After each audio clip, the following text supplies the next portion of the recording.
Monaco, you just had your fourth Roger Clark win. Yes, that's correct. That's correct. Yes, 2 years ago now. Oh, yeah, brilliant, absolutely brilliant. But now you're wowing us with this M3.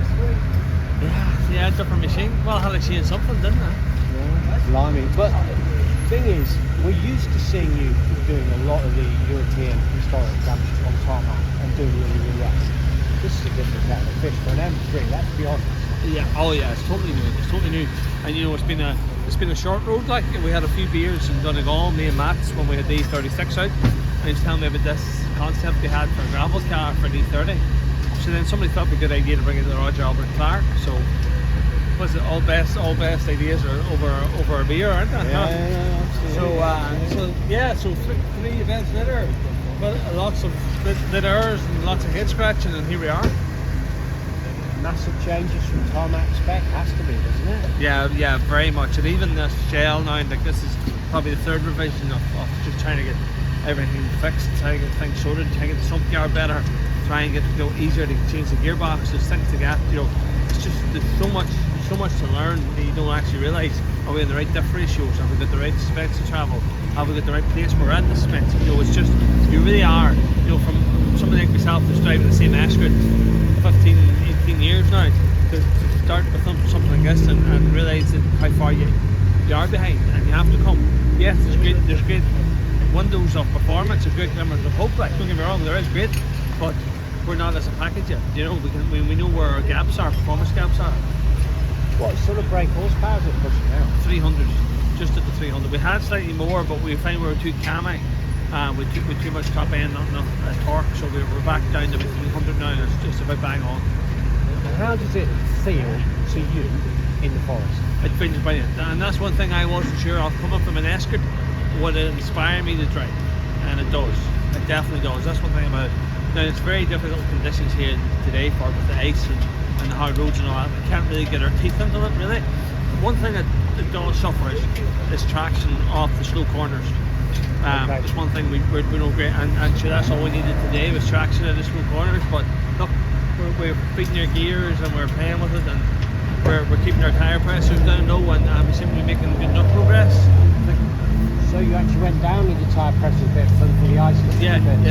Just trying to get the tyres fold a bit more into the grooves, Great noise too, by the way. Great noise, great noise. And power steering.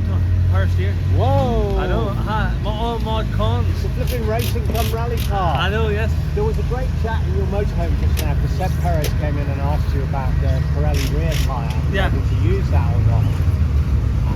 You gave him some advice or whatever. So what have you been doing with your tyres? Yeah, we've been running the new Pirelli. It's an A8M on the rear. It's a new pattern Pirelli, and we've been finding it good. As we said, we had 2 stages today in the gravel with no management in the middle. So our tyres had the last 2 stages. So definitely, we don't think a conventional 8 would have lasted that duration. So we'll just scratch the surface. What's the plan for the next 4 days? Try and keep it going and try and stay thereabouts where we're at. We're well happy to be where we're at in the first evening, considering the different conditions it was today. We're more than happy. If we can get, and every mile we get in the car, it's more miles. I've only done 40 competitive miles in the car before that, so it's all new for us.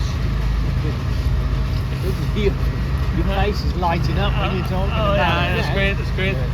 Hey, and how are you going? We're going all right. Yeah, we're going all right. We had a few little, obviously, like everybody, slightly and everything. But we're in the Avenger. I've got Helicopter with me, who's like a top road rally guy. Yeah. And also he's won a lot of business stuff like Flying Scotsman, so he does maps and everything, but also does this stuff.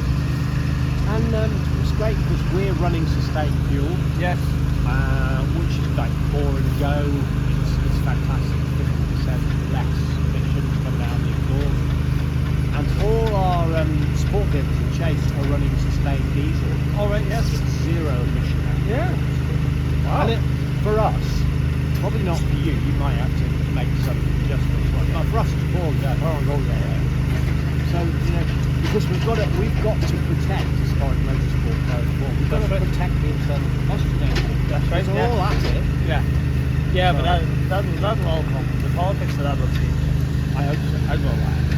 because with it takes, we still have to generate power no matter what we do.